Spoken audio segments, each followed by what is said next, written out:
They were the most glamorous women in cinema, adored by millions, desired by men, and envied by women. But behind the diamonds, danger, and dazzling beauty, Bond girls lived by a shocking set of rules. These weren't just movie guidelines. They were real demands that shaped every woman who ever dared to stand beside 007. For more than 60 years, the James Bond franchise has defined style, sophistication, and seduction.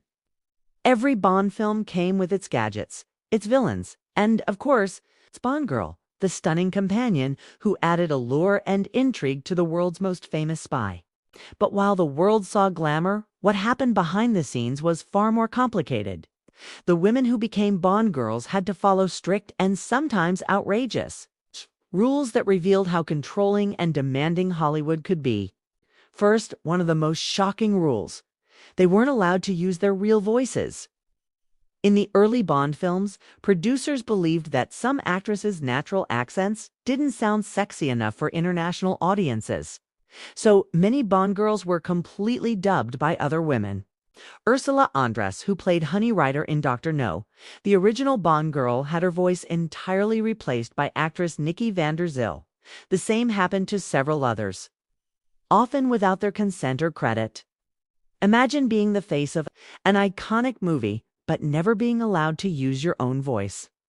Then there was the beauty clause, a contract requirement that dictated how Bond girls had to maintain a specific weight, hairstyle, and even tan level during filming.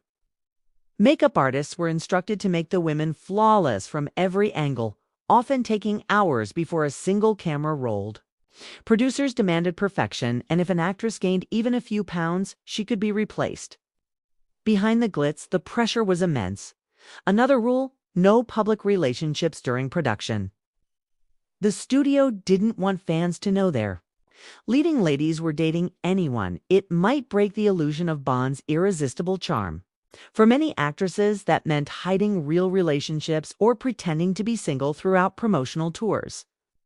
The image of being the ultimate fantasy was part of the job, and then came the wardrobe restrictions. Every Bond girl outfit, from the tiniest bikini to the most elegant gown, had to be pre-approved by producers and often James Bond himself, or rather, the actor playing him. Sean Connery and Roger Moore reportedly had input in how the women appeared on screen, and wardrobe designers were told to emphasize sensuality over comfort. For some actresses, that meant hours in tight corsets, sky-high heels, or even freezing in thin dresses during outdoor shoots. Even off-screen, the rules continued. Bond girls were expected to act like Bond girls during press events.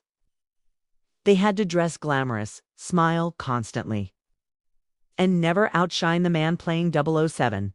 Interviews were carefully managed. Any mention of feminist ideas or pay equality was discouraged.